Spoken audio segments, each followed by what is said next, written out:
In a wildly crowded and oversaturated knife and EDC market, you see a lot of trends or fads as companies, or as a company finds something that is successful, and everybody rushes to get their piece of that action.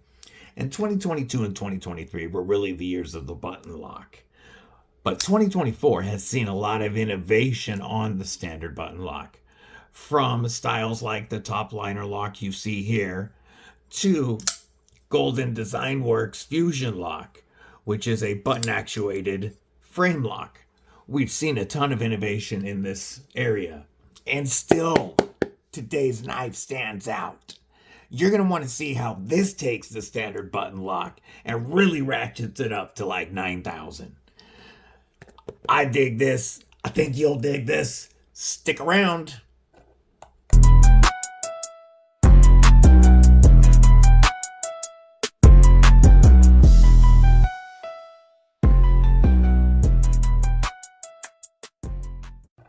What's up, Kripple Krew? EDC with DBD, disabled but deadly. And that's right, today we are going to be doing an overview of the Aurora Knife and Tools newest offering, one that you can actually pre-order right now if you're interested. And I had intended on giving kind of a history of the button lock and why companies felt the need to innovate on it, and then what some of those innovations are, kind of like you saw in that intro, and realize that with my natural long-winded nature, that would make this like a 45-minute video. So today's video will instead just focus on the Aurora knife and tool knife that I'm about to show you, while I'm going to create another video about button locks. So before we get into that, do me a favor and stab that like button, like you mean it, /subscribe. I'd love to have you here. You're not going to want to miss all the dope knife and EDC content coming your way, and you'll want to turn on notifications because we've got a huge 1K giveaway coming up soon. And then drop a comment below. Let me know what's in your pockets. Not only do I like to know what you're carrying, but it helps my videos when you interact with them. Enough of that crap. Today, we are looking at the Aurora Knife and Tool Truffles. And I'm excited about this. I've really wanted to check this out ever since I first saw it. And being a part of the Pass Around group has allowed me to check out both styles to show you today. And I'm going to, I've already taken them out of the box to save some time, but I'm going to show you what their box looks like. I really love that design that they have going on there. You see knife and tool 1032, I think signifies that this is the dark truffles because the boxes are the same except for the 1032 sticker. You open it up and you do have a pouch, and these are pass around knives. So I don't know if this includes everything. I don't know if they do include a cloth or not. But I do know that they include extra bearings, extra screws, and an extra coil spring for the button lock that I'm going to show you. And that's awesome. So let's put that away and actually take a look at the Aurora Knife and Tool Truffles and Dark Truffles. What we are looking at here is an 8.1 inch overall length with a blade length of 3.4 inches, a handle length of 4.7 inches, and a weight of 4.2 ounces. We have a blade of S35VN, and what we are looking at is a Tonto with a little bit of a drop here. Not enough to bring that tip down to the center line of the pivot, but definitely lower than your standard straight-backed Tonto. And this is more of a Japanese style Tonto with a less pronounced secondary tip and a curve to the primary tip rather than a straight angle. And this does have a beautiful compound grind with a satin finish. So we're looking at a hollow grind right where I just threw my fingerprints, and on the flat portion of the blade, and then a flat grind up here at the curved tip. And that's going to make this portion thinner for slicing, while it's going to add a little strength out here at the tip for more of your poking style stuff.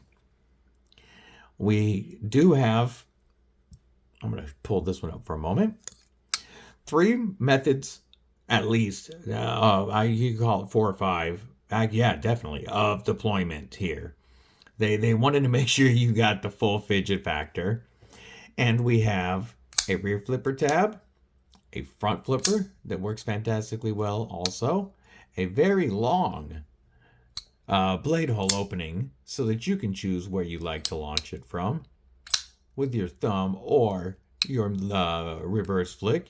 You can, of course, slow roll it, and then you can use that lock. And yes, I'm sure you noticed, I'm pressing the pivot for the lock. This is the Aurora Knife and Tools Roundhouse lock. And what this is, it is a button-activated liner lock. They just found a way to make the button fit into your pivot as well. So you have the coil spring under here, and when you press this down, as you can see, it lifts that liner out of the way. So what does that give you over a standard plunge lock, button lock? Well, it gives you extra strength because the liner has quite a bit of contact in there, and that liner is going to have to fail for this to close. But it also gives you a true detent because there is a detent ball on that liner, just like any liner lock. So it makes every method of deployment snappy, as you can hear. We're rocking titanium scales with either a stonewash or an acid stonewash finish, and that's the Truffles and the dark Truffles.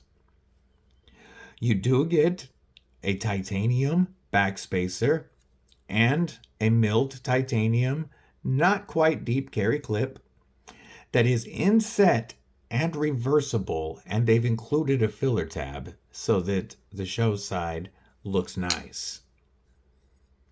You've got minimal hardware back on this side to take it apart, but this pivot does unscrew because, as you'll see, oh no, there's our tooling. I have not taken these apart yet.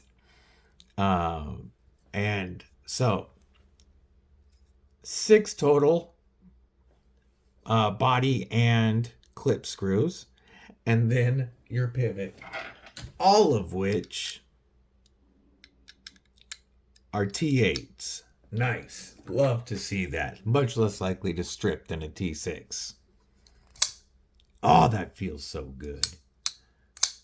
So this is your standard Truffles. And this is the dark Truffles. And the dark Truffles here is dressed up with their Damascus kit. And when I get to the price of this, you're going to see that I actually think that this is very fair, and I definitely would do the Damascus kit myself. So you still get the satin blade, but you've got obviously the dark acid stonewashed finish. And then with the Damascus kit, you get the Damascus pivot collar, and see if I can get that to focus very well. And there we go. And like an oil slick Damascus filler tab. The Damascus backspacer is beautiful. And then you have this awesome oil slick Damascus milled pocket clip that just looks beautiful.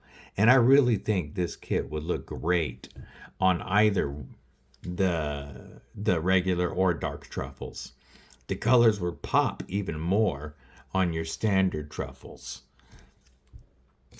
So what are we looking at for pricing on these materials? We've got full titanium, we've got S35VN, and we've got a patent pending roundhouse lock that is definitely, in my opinion, highly more preferable than your standard plunge lock. And I love the pivot location. It's just intuitive. So how much are we looking at for these? Well, there is a pre-order open right now. And if you get them in this week, he has said that you will get the knives before Christmas. And you can pre-order these for only $199. Either one, $199, and the Damascus kit is $99. So you're either $200 or $300 if you want the full Damascus dress kit, which, like I said, I think is worth it, but that's definitely up to you. I don't have any affiliation with Aurora Knife and Tool, but I will have this knife, the pre-order for this knife, linked down in the description and in the comments. Now, 8.5 inches. Goods are 8.1 inches. Full-size knife. Looks very angular. So is it comfortable? Well, being that we have a over 4.5 inch handle, you definitely have plenty of room behind that flipper tab for a full 4-finger grip. I wear an extra large size glove, and I have plenty of room on this handle, and it is comfortable in a hammer grip, and that pocket clip disappears. I'm not feeling it. Same in a saber grip. Now, that you do not have a full finger choil here, but you do have enough for a bit of a trigger pull if you need to use it. But this is definitely comfortable back here behind the pivot. And though these have been in the pass around group for over a month, they're still very slicey and very comfortable to use. Plus, in a pinch grip, I can get that curved belly down on a flat surface to cut rope or anything you wanted to cut down on a flat surface with a rocking motion. Plus, I can still get to that primary tip. I can use that secondary tip to open packages if I need to, but I'd probably be using the primary tip more, and that's going to be most comfortable in a pinch grip. Now, being stronger than a typical style plunge lock, let's check out. Okay, yes. So, turning it around to cut straps or something like that, also very comfortable. Or if you needed to use some type of a chest lever grip. But since this is stronger than your standard button lock, even though, of course, we always recommend a fixed blade for self-defense, for beef jerky defense, you use what you have on you. And if this was the knife that I had on me in a beef jerky Avenger grip, I am capped off. I feel very comfortable on that. I actually feel like it's made for my thumb to wrap around and hold. And then I've got this flipper tab in between me and that blade, so that even if I get some beef jerky juice on these, titanium scales, I'm not going to be sliding up on that blade. Flip it around in a beef jerky Defender, I feel even more comfortable because I'm capped off once again, but that pocket clip, this is the only grip I feel that pocket clip in, and it locks into the meat right in here inside of my hand where I like it in this grip. So in a beef jerky Defender grip, you're going to be secure and away from that blade.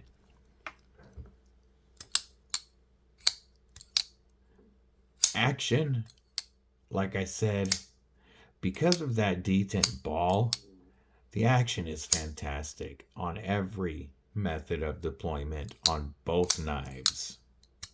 You can see, whoops, that's my fault. You can sit here and fidget with these all day long. And as you can see, it loves to just go, whoop, that's my fault. It loves to go right back in. And because you have a detent ball, instead of just spring pressure on a plunge lock to hold it in, it likes to hold it in, or it likes to let it go in and keep it from bouncing back out. You don't get a lot of bounce out. Of course, as soon as I say it, I have it happen. But you typically don't get much bounce out with this, because unless you're holding the blade, I should say. Because once you pinch that blade, it's loose. Though it runs on those ceramic bearings very smoothly. So if you're holding the blade, you're going to get bounce out. But when you're closing this knife, if you let go of the blade, the button, if you're holding the blade, if you're holding the button, folks, as long as you let go of that button, it's going to close nicely. For an 8-inch knife that is pretty straight and angular, it's quite a bit more comfortable than I thought, especially back here. Very comfortable back here. Could use this in long cuts all day long. And this slicey hollow is going to put in some work for you. Now, let's take a look at this sharpening choil and plunge grind. What I'm using to wipe this is the inside microfiber section of a Mad Yako Hank. He makes some of the dopest hanks, and I love to use these to maintain these blades for pictures and video. Plus, they're amazing on glasses. So check out Mad Yako's Etsy store. If I remember, I'll try to link it below, or I will link it below. So, plunge grind. It does start here, and you can see it ends right here. So that gives you a fair amount of sharpening life. And since this is a hollow grind and pretty thin behind the edge, that's going to give you quite a few sharpenings, or several sharpenings on that before you need to worry or even think about cutting into a larger choil. And because this has internal stop pins, you can cut in a choil, a larger choil, if you do sharpen the hell out of this. So, nitpicks. Well, they got the T8s. Yay, yay, yay. The plunge grind is done well. Every method of deployment is done well. The scales are flat instead of contoured, but the chamfering on each edge make it very comfortable in hand. I don't really have any nitpicks. They did a fantastic job on this knife.